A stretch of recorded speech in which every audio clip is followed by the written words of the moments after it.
What's up guys, welcome to Quick Kicks. My name is Pat from WetTesters.com, and today we have your quick performance review of the Nike Kobe A.D. So let's get into it. So starting off with the traction, the Kobe A.D. had some of the most inconsistent traction I've played on in a really long time.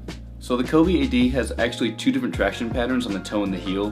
The toe reminds me a lot of the Kobe 10 with the little nubs, and then the heel actually reminds me a lot of the Kobe 7 that's supposed to look like snakeskin. The traction seemed to work the best when I had both the toe and the heel on the ground. Whenever I'd make a cut just using the toe, the nubs would slip and I'd fall down. Overall, the traction on the Kobe A.D. just didn't work for me and I slipped a ton. Moving on to the cushioning, again, super disappointing on the Kobe A.D. So the setup we have here is Lunarlon in the forefoot and then a zoom unit in the heel. The zoom unit really didn't feel very good at all. It's a pretty small bag. And then in the toe, it really didn't feel like that most cushioned Lunarlon. It felt pretty firm, like Phylon. So overall, I was pretty unimpressed with the cushion that I'm getting here for a $160 shoe. So moving on to materials, the Kobe A.D. has a textile mesh upper, which I wasn't the biggest fan of either. It really didn't allow my foot to breathe, and I think that really the break-in time was extremely long, much longer than it should be for a mesh. The only positive that I can think of for something like this is that it is extremely durable, so it's not something that's going to tear on you right away like a knit would. So overall, I was pretty unhappy with the materials on the Kobe A.D. It took way too long from the break-in, they hurt my feet, and then the only positive is that they're durable. So overall, not a huge fan. The support on the Kobe A.D. is actually one of the few things that I liked about the shoe.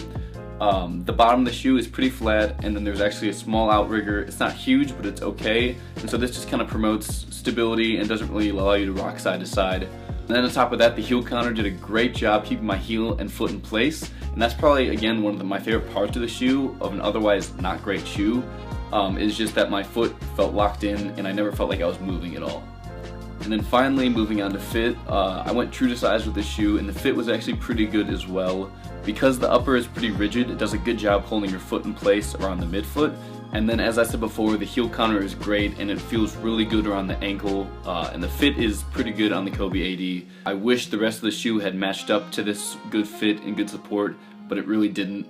Overall, I can't say I'm going to wear these shoes often, if at all, on the basketball court. Traction is really a big thing for me, and I just didn't get it from these. And then the materials really hurt my foot, so overall, can't recommend the Kobe A.D. for the $160 price point. I did hear a lot about this shoe before I started wearing it. I tried to go in with an open mind. However, everything I'd heard ended up being true, and I'm truly disappointed because the Kobe line is one of my favorites. They performed really well in the past, and this is just a hiccup in the series, and I hope next year's model is much better. Thanks for checking out the Quick Kicks performance review of the Kobe A.D.